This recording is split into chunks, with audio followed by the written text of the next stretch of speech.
So today, Kang was released, but you wouldn't really know that because almost no one is getting him today, or that's what it seems like. So a bunch of content creators showed up at 2 p.m. Eastern time is when it was for me when Kang is released, and we noticed, hey, Kang is not in our shops. How are we supposed to get him? So this led me to this video where I want to talk about some of the things that I think are not great with Marvel Snap, even though the game itself is so good. There are some things that are really holding it back. So I wanted to talk about those real quick. And starting off with that is just that new card release, that acquisition, that the way that you can get those new cards is really not great. So right now you have to go to your token shop, check if the new card came out, and try and get it. That's like the best way to get it because you're never opening a Series 5 card along your collection track by upgrading your cards. So it has to be in your token shop. Luckily, good news. Next patch, they said that on every single new card release, the first token shop refresh will be that new card. That way, it is a little bit easier for you to be offered the new card and you'll have the chance to get it. However, that doesn't solve the issue of you need tokens to get it, and you need a lot of tokens. You need 6,000 tokens to get every new card, and 6,000 tokens is a lot. Let me tell you that it takes a whole month of free to play grinding to get 6,000 tokens if you're already Series 3 complete. If you're not Series 3 complete, it takes you a whole month to get 1,000 tokens. So you're pretty much out of luck if you're not Series 3 complete to get any of the Series 5 cards, really. So you pretty much have to get all the way to collection level like 3,000 plus if you want to join everybody else in getting the new cards, which might not seem that bad because maybe you're still building up your collection, learning how to play.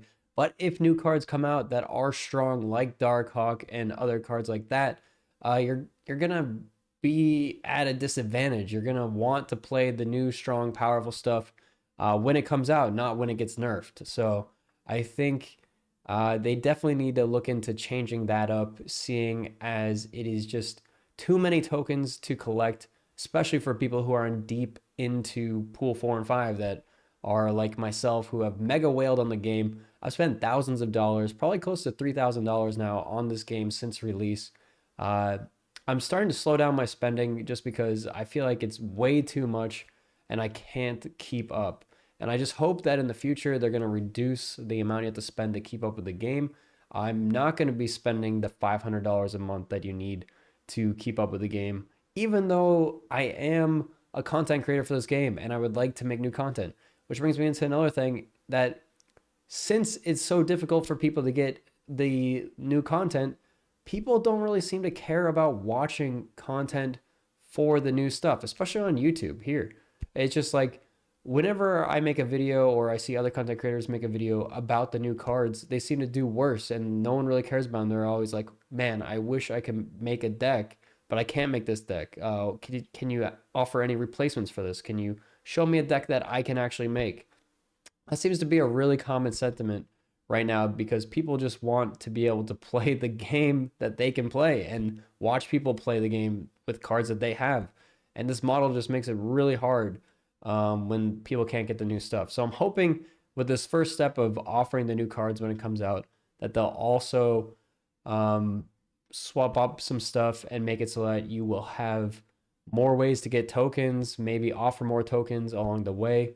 Maybe reduce the prices of those token bundles. I know Token Tuesday is a new thing where you can just buy tokens for 450 gold.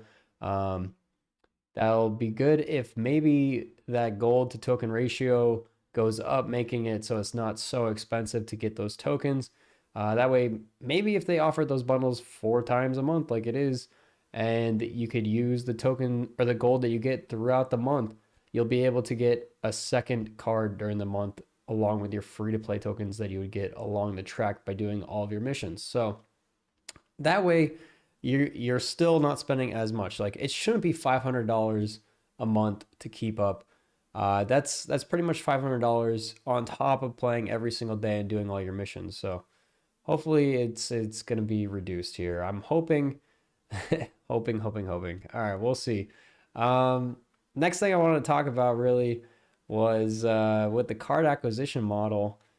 There, there is that kind of feeling that it doesn't really change the meta much, especially if the cards are not that impactful. So like one new card a week, it is fun to maybe test out cards, but when you get kind of these dud cards that come out in the weeks like Ghost or Shanna or something that just doesn't impact the meta as much as you would want it to, it just feels like kind of a nothing release. It's just nothing really happened. So I think instead of releasing like a dud card every other week or two every 3 weeks or whatever, why don't they just release a bunch of cards once a month or every 2 months like most other card games do? Because that actually makes it so that it feels like you can maybe shift things up a little bit, test some new stuff out, get some new synergies out there. But when you only release one card a week, it really makes it hard to shake up anything to make any impactful changes to the meta. I do see that sometimes it seems like they save their season pass cards for the more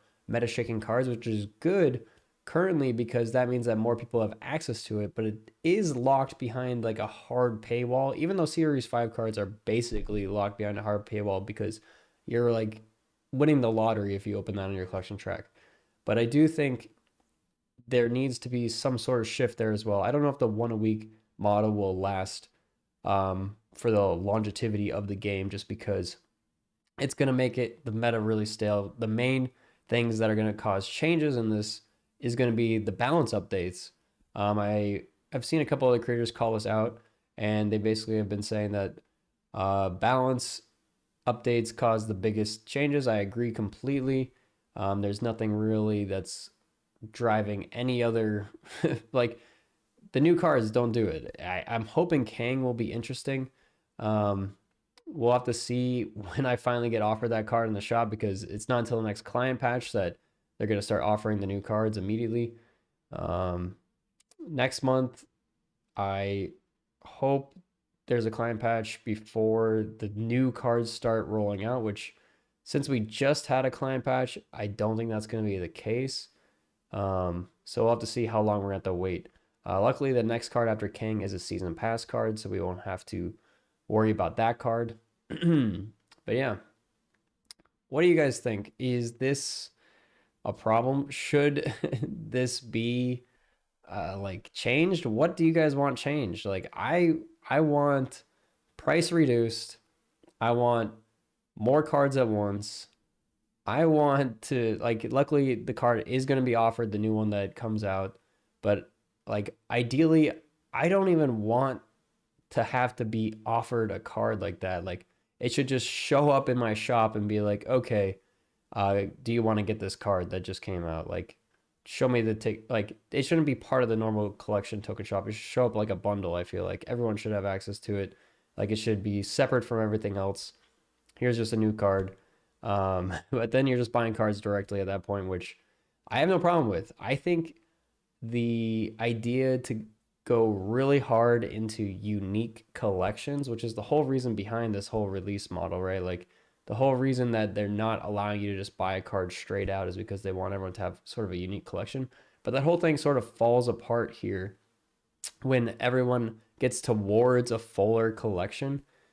Because then as everyone gets towards that, it doesn't feel as unique and it just feels limiting and it feels really bad for the people who can't get the new cards unless they're spending a lot of money. And it's a lot of money to keep up. So, like, it is a very free to play game to have a Series 3 collection. It is a very not free to play game to have a Series 4 and 5 complete collection, which is, I guess, the model they're going with, which just makes it feel bad. So, here's another thing new player acquisition. This game has one of the best new player experiences, but some of the worst end game kind of acquisition. So a lot of people I know have heard and know a little bit about what it's like to collect the cards, and a lot of people that are maybe more competitive, maybe a little bit more hardcore, maybe creators and influencers, they are staying away from Snap because they know that if they were to try and invest some time, they'd have to invest so much time to catch up. There is almost no way to catch up to the other creators and influencers out there, to the other players out there. If I wanted to try and compete in Snap and join some of these tournaments, I would be 6 months behind, 3 months behind if I spent a bunch of money.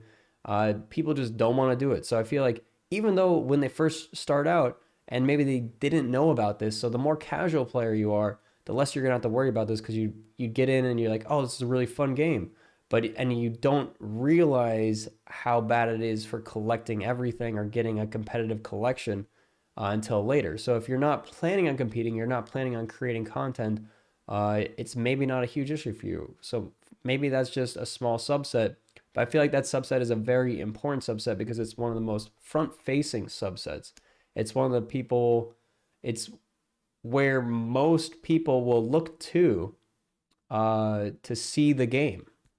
People want to see this game. So if most of it is done through just content creators and competitive players, and you're saying, hey, those people are the people we are not going to be able to acquire in the future, it's going to be really hard for the game. So they need to switch something up.